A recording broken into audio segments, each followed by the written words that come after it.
Hey everyone, I'm Leaf and welcome to my YouTube channel, and in today's video I will be taking two random color palettes and turning them into two new character designs. This video took me a little bit to make, so I hope you guys enjoy it and also stick around till the end because I have a special announcement that will involve you guys, so just a little warning. But without further ado, let's get drawing. Okay, first things first, let's get our two color palettes for this video. I'm going to close my eyes and count to 3, and we'll see what I get. 1, 2, 3. Oh, that's adorable! Oh my gosh, that's such a cute pastel color palette. And I'm going to count to 5, and we'll see what our second color palette is. Okay, that's really different from the other one. I love this. This is a really nice color palette. Okay, I'm getting some ideas. Let's go do some concepts for these two. For the first concepts, I started with the first color palette because that makes the most sense. And immediately when I saw these colors, a princess in a big puffy ball gown came to my mind. It was kind of basic, but for your first concept sketches, you really want to put whatever you're thinking down on paper. So that's what I did.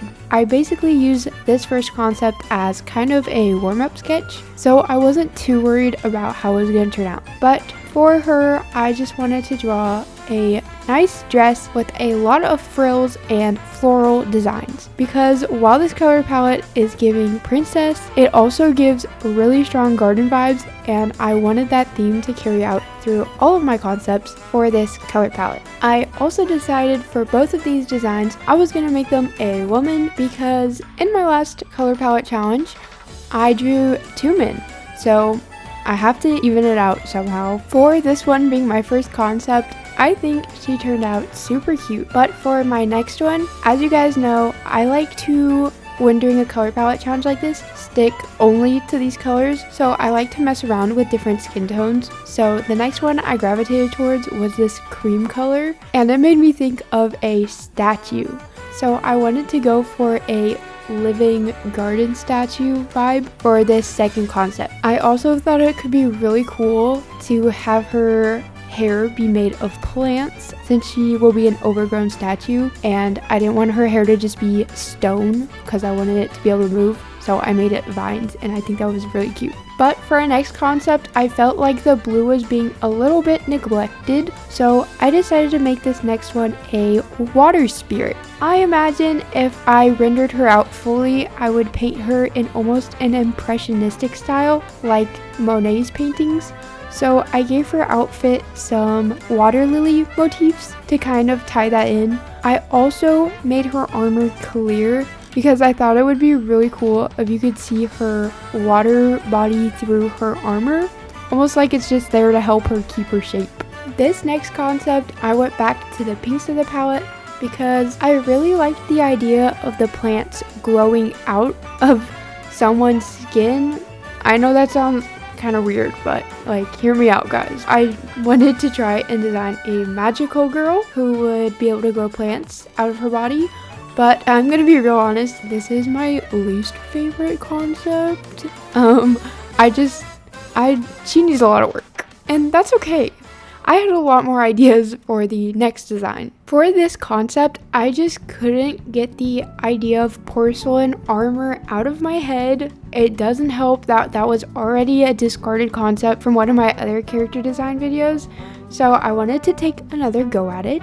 I really like how her design came out, and she's definitely my favorite out of these first concepts. But now it's time for the other color palette, and the immediate first vibes I got when looking at this color palette was a parrot, because I mean, it looks like parrot colors to me. It just seemed like a very nice, like, tropical color palette, but also kind of regal since the colors were pretty muted. So my first design was this bird guy, fancy bird guy, because I've seen people on Pinterest do like bird wings out of fabric for character designs before, and I really wanted to give a go at it. And I think overall it turned out pretty cool, and I definitely want to explore that concept further in the future. And this next one, I just really wanted to draw a little kid because I haven't designed like any children on the channel and I wanted to give it a little go. I think she looks so cute. And for our final concept, I wanted to go with this really pale skin tone. At first, I wanted to do like a fire spirit, but then I started using these green stab patterns for her skin and I thought dragon goddess. I feel like I need to catch my breath. All these concepts went by so fast, but now that they're done, it's time to get some reference and pick which concept I will be going forward with. And to help me gather my references, I'll be using Milanote, who has kindly sponsored this video. Milanote is a great organizational tool for planning any sort of project, from concept designs, like I'll be doing, to your next room redecoration, to big group projects. And if you don't know where to start, don't worry, Milanote has 100 built-in templates to choose from to help you start your project quickly and easily. It's basically like an online whiteboard, but with way more features, like notes, to-do lists, video links, and my favorite, color swatches. It even gives the colors cute little names. Milanote also has a mobile app so you can access your boards on the go. I actually used it to show my friends the little board I'll be making in just a second, but if I wanted them to critique it and help me edit it, I can do that too. I just have to share the link and they'll be able to change and add to my board. I shared my board with Arlen to get her opinion on the designs and she provided very valuable insight. I have been using Milanote for a long time to help with my creative process. I'm sure you've seen it in my videos before, and if you would like to try it for yourself, you can sign up for free for an unlimited time with my link in the description. And now, let me show you how I use Milanote. Okay, it's time to make our little mood board for our designs. I'm going to start working on design 1 first, and then I will just mirror that on the other side for design 2. So the first thing I'm going to put on this board is my color palette. I'm just going to replace all of these with my actual colors. And when I do a video like this, I always post it on my Instagram to see what you guys think I should do. I'll give you a couple seconds to guess which concept won, but the concept that took the lead was concept number 1. Number 1. It's crazy how that happens. Actually, as of editing this video, number 3 pulled into the lead, but I had already started working on the design for concept number 1. So if you're wondering why I'm not doing number 3, that's why. It's a real bummer, but I will be doing number 1 in this video. Okay, bye-bye. So let's put a list of things we need to reference. We obviously need some pictures of some statues, moss, roses. Hold on, let me get a close-up of her. Let's get a little close-up here. I'm thinking of referencing ball-jointed dolls to give her movement, because I don't want it to be like weird if she was walking, you know what I mean? And she's going to have a flower crown. Okay, those are some good things that we're going to need for her. We're gonna put all of our references in this little board here. Let's change this icon here. Let's get like a flower. I like this little guy. So let's do design number 2. Ooh. Whoa. It's kind of scary. Once again, I'll let you guess which one of these lovely concepts Instagram chose. And 3, 2, 1. Instagram chose concept number 2. What kind of icon should we give her? You have a little dragon. Beautiful. Okay, what do we need to reference for this girly? Jewelry. Is that not how you spell jewelry? Jewelry. Okay. Scales. Some nice goddess imagery. I don't know what I could possibly add here. Table. Do some spreadsheets. Everyone knows artists are like actually really good at spreadsheets. Can you color the boxes like in Google? Oh, hold on, gang. I have an idea. This is unrelated. Hold on. This one's for y'all. But it's too fat. Oh my god, what is this? Whoa. Now let's go into collecting some references for these lovely ladies. It's crazy how I ended up with 2 inhuman designs this time. Both of them last time were pretty dang human. Oh, that's not right. Okay, I'm done. Okay, now it's time to put our references in, and I have gathered a couple things. Snakes. I want her to be snake based. It'll be good to have some nice scaly references. I'm also thinking about making her face kind of snake like. Also this little guy. Almost forgot about this little guy. He's so cute. Look at him. Yuri. She is going to be very decorated. So I want to make sure I got a lot of different jewelry references. Also on this one, I was thinking more of having the headpiece right here and not the like little side parts. I was also thinking that it could be cool if she has some sort of like staff. Here's a more classic dragony looking hand. Probably gonna go for something like this. Also this one, bro. This is like a sculpture, but like look at this. That's a fantastic hand. They did a really good job. I just have a couple more jewelry pictures. I really love chunky rock jewelry. I think it could contrast really nice with like the more detailed ornate jewelry. Also this is cool. I love this. It looks so fantastical, very fantasy coded, and I love that. Okay, I think this is a pretty good mood board. Got a lot of good stuff to work with. So let's move on to the other one. Okay, to start off with this reference board, we're going to add in a bunch of different flowers. These are snapdragons. They're so cool looking. Look at this. I also have hydrangeas. My grandma actually has a ton of hydrangeas in her backyard, so I just think they're really pretty. Continuing the plant theme, I got some ivies and some moss. Next up, we have some ball jointed doll reference, because obviously I want her to be made of stone, and stone can't move. So I figured it'd be cool to reference some ball jointed dolls for her movement. And finally, for this reference board, a whole bunch of statues. This one's already halfway there, bro. It's already got the ivy coming out of it. Doesn't have a face. It's kind of terrifying. And whatever crud this thing is. I love these pictures of the statues covered in moss. It's such an aesthetic, bro. This whole board's an aesthetic.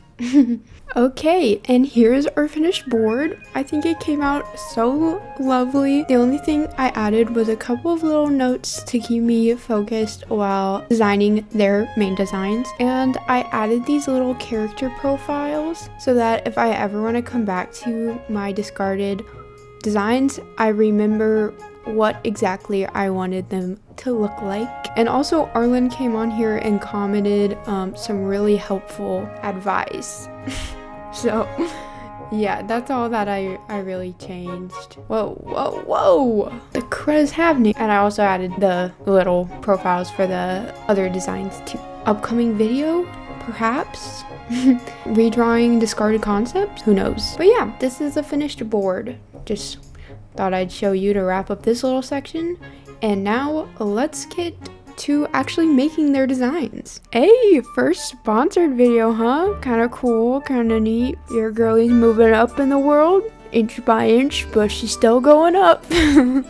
Anyway, now that we have our reference board all put together, it's time to do our final designs for each of the concepts. Starting with our living statue. For her pose, I wanted it to be very flowy and very dynamic with her hands up in like a really delicate way, because that's how I saw most statues were posed. And also having her arms up like this will help me be able to show off her big, fat, flowy sleeves and the designs on them. Because I thought that would look so cool in the final drawing, just having her sleeves just flowing in the wind. That will also just help show the line of action a little bit more in this pose and make the whole drawing feel even more alive. You guys know how much I struggle with hands, and these hand poses were so difficult to make. Like trying to make them look all nice and relaxed while also like doing stuff, it's really hard. I should have definitely looked at more hand reference, but I just kind of tried my hardest to position my hands in a way that I could see them, but I don't think it worked. In the end, I think they turned out passable. I should have just spent the time to find some clearer references, but now we're on to shading. I love this step because it adds so much depth into my drawings. It's crazy how much a simple multiply layer set on a gray color can really change your piece. It's literally like magic. Recently, I've discovered that using a multiply layer like this with one color, something about that just makes the drawing look more 3D. I think it's the unified shadow color. It makes my drawings look more 3D. I used to not use a multiply layer and just picked my own shading colors, and I don't think that looks bad, especially not for more illustration type drawings, but for these character designs, that one shadow color just makes it look more realistic, more like an actual 3D model, I guess. And I love making my character designs look both painted and 3D at the same time, because obviously my style leans more on the realistic side. It's definitely not cartoony, so having that like accurate shading color I think really ties the whole character design together. I hope you guys enjoyed that little rant about my shading process. I feel like I never talk about it. I just kind of breeze over it because obviously my favorite step in the process is rendering. Like, that's where the most change happens, but I never talk about actually my base shading process. So I hope you enjoyed that little tangent. If you want one more shading tip from me before I start rendering, I like to put a little bit of a transition color between my multiply layer and my base colors. Like you can see on her dress where it's bright and where it's shadow, there's a little bit of a yellow transition. Same with her skin, or her stone, I guess. You can see I used it there too. And it's also good to put those types of colors in areas that are transparent or that are thin. So like the back of her hair, it's a more saturated green because light is filtering through. And same with her skirt and her sleeves, there will be light coming through those areas, so you want to make it a little bit brighter. A little tip for you guys, make it a little bit brighter where there'll be light coming through. It helps just make the fabric look a little bit more thin, and especially for flowy fabric like this, it helps a lot with understanding the weight of the fabric, if that makes sense. It's also good because you can use that light to help contrast her body a little bit, so it's not blending in as much. So you can use that little trick to help silhouette your character a little bit better. Okay, now that I'm finished talking about my lighting process, like fully done, I'll stop. I've already been talking about it for like 4 minutes, but very important question for this character. Is she a statue that came to life either because of magic or because of like a blessing from a god, or she was created to do that? Or is she a person cursed to be a statue? So like the reverse. Now, I've asked several people this, and I think the most popular option so far is that she is a person turned into a statue. But why was she turned into a statue? This is kind of the little theory I'm going with the most for this character, is that she was turned into a statue, maybe to like watch over an important spot. Or I don't think she was cursed. She seems like a very lovely person, so I don't know if she was cursed or she like sacrificed herself and by doing so she lost her humanity or something. I don't know, but there's some ideas for all you writers in the comment section. I know you guys love making little stories for my character designs, so maybe bounce off of that. But with that, here is her finished character design. I think she looks absolutely stunning and she is so cool. Her dress looks so comfortable. Like, I need this dress to just exist in. I honestly love how she came out, and I think I'm gonna keep her around, draw her a couple times in the future, and force her into one of my current stories, because I don't think I can leave her alone. I just love her so much, but I am gonna have to leave her alone because it is time for my next character design. Okay, now it's time for our next drawing, and before we get into it, I've got to warn you guys, this one is a bit of a doozy. Talk about trust the process, am I right? Okay, I started sketching, or I tried to start sketching this character out, but I did not get very far because I thought it was turning out really ugly, because I wanted this girl to be a dragon goddess. So I wanted her to have a less human proportion, but something about my sketch just wasn't working out. But it worked out in my concept sketch. And in my concept sketch, I sketched with color. So I decided to block out my shapes with color instead. I mean, if it's not broke, don't fix it. Just do what works. And I think it turned out a lot better when I started focusing more on the overall shapes than the finer details of her anatomy. So for my base sketch, I will be using color.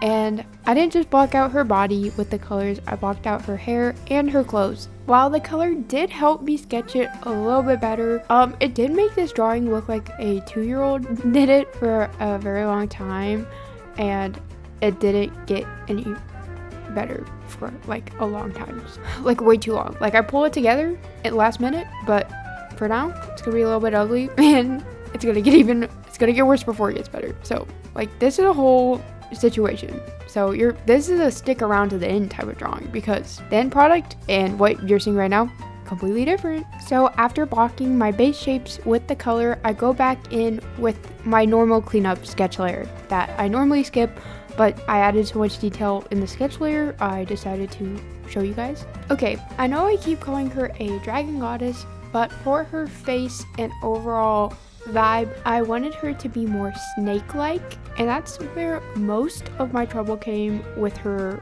face. I've drawn snakes before, like Nyx's hair is entirely snakes, but I can't say they're the most realistic. Most of the time when I draw a snake, it looks more like a noodle than an actual living reptile.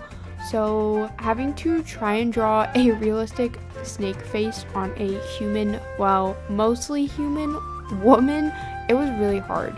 And I could not for the life of me line her eyes up to each other so that she didn't look like cross-eyed or drunk or whatever, high on drugs. I don't know.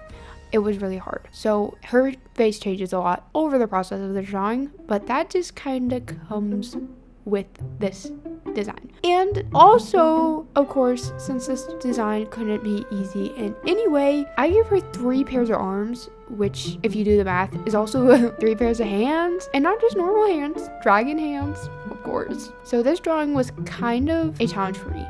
But every time I struggle with a drawing, I need to tell you guys that even though it is a struggle, it's a challenge, and it can be hard, and it can make you really frustrated, that is how you grow as an artist.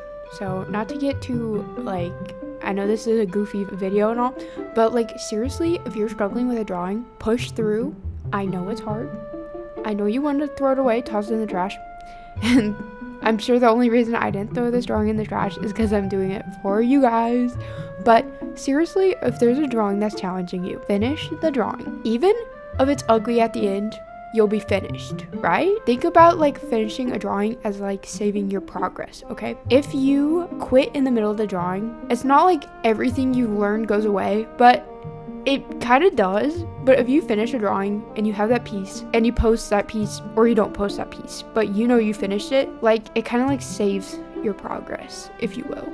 It helps like solidify all the things you learned over the course of that drawing. Even though this drawing was super hard for me, like that means I have areas to improve in, and that's a good thing, because everyone has areas to improve in. And when you struggle on a piece, guess what? You found the area you struggled in, so now you know where to practice to get better as an artist. And I have found through this drawing, I am not good at non-human designs. Even though this girly is mostly human, the non-human elements of the design caused me a lot of struggle.